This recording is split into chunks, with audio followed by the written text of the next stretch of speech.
Hey guys, I wanted a new utilities rack for the kitchen to hold spoons, wooden spoons, plastic spoons, forks, things like that. So I've got some ash. This has been sitting on the top of my wardrobe where I keep small pieces like this to dry. It's been there for about 2 years now. I've got quite a big stack of cherry and ash on the top of the wardrobe, and it's a great place to dry it off, and it's out of the way, nobody goes up there. Okay, so what I'm going to do, these will be the sides. I'm going to cut it about 180 millimeters or 7 inches. These will be the sides. There'll be 4 side pieces. There'll be a centre rail and a top rail with a slight gap, so it makes it look a bit more like a crate. And what I'll be doing is putting rebates into both these and these parts here. So I'll just machine the wood up, cut it down, and we'll see where we are then.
Okay, I've rough dimensioned most of the lumber, the sides, and I've cut the rails to the required width, and I've planed them in plain. So once we've finished, I'll just give them a quick sanding and glue them together. What I do have is this. If you've got a table saw, it's a really handy piece of kit, and I'm just going to square all these little edges up and do the final sizing of these.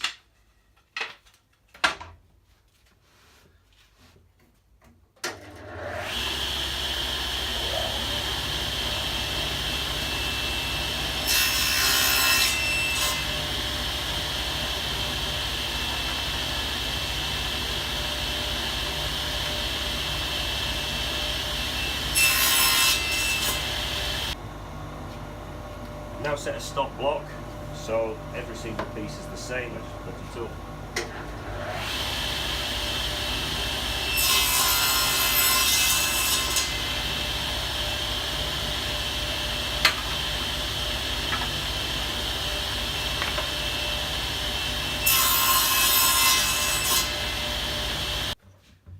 Okay, what I've done now is I've set up 2 stop blocks, and I'm going to keep running it through the saw until I've nibbled it out, and that is that width there. Okay, and hopefully when we're finished, this should just slide into the groove. We spin the entire stack over this way, do exactly the same, and then everything's referenced from this one end. Then we'll move the stop blocks and we'll cut the groove for the smaller ones.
Okay, so now I've machined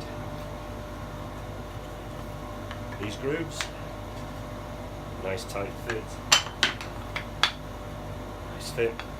What I want to do is put a rebate into these pieces to act as indicators and stops, so every piece sits in its own blocks together.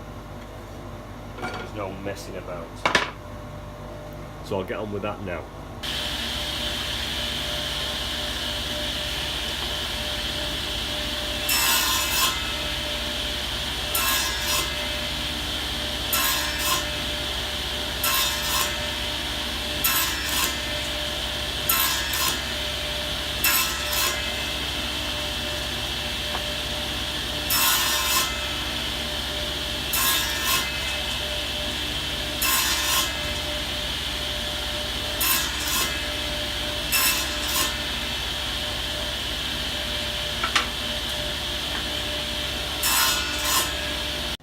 Okay guys, so now you can see I've cut a notch in there, and there's obviously the corresponding notch in there, so that joint locks together. A little bit of glue on that, clamps, and that'll be fine for what I want.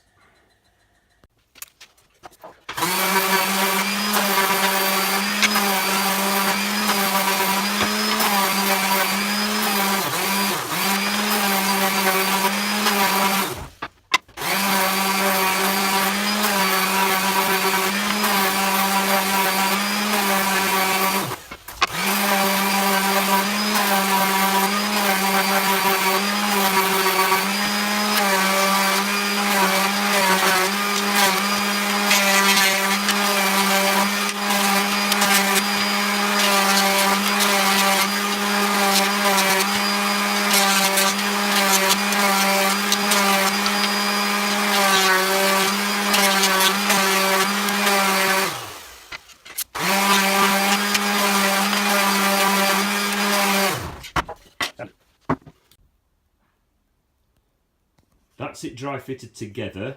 Everything interlocks, all the joints are interlocking. It's quite stiff and strong as it is. Obviously it's got to be glued, and I'm going to use a piece of this plywood as the base, as the bottom.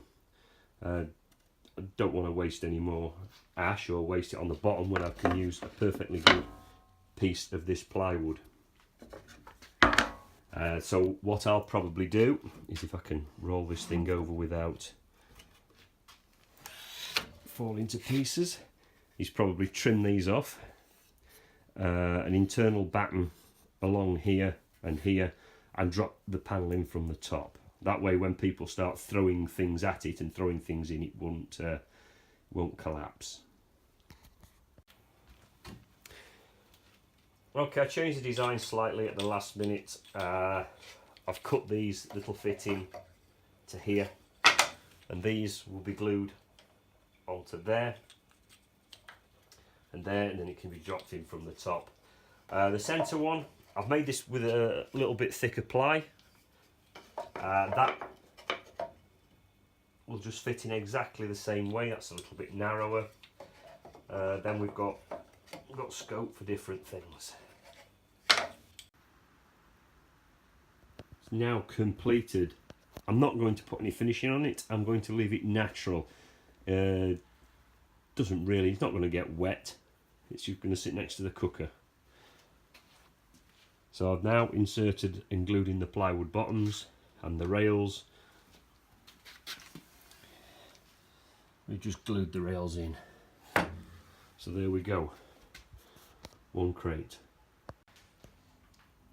Okay, so that's the little crate built for all my wooden spoons and tools for the kitchen.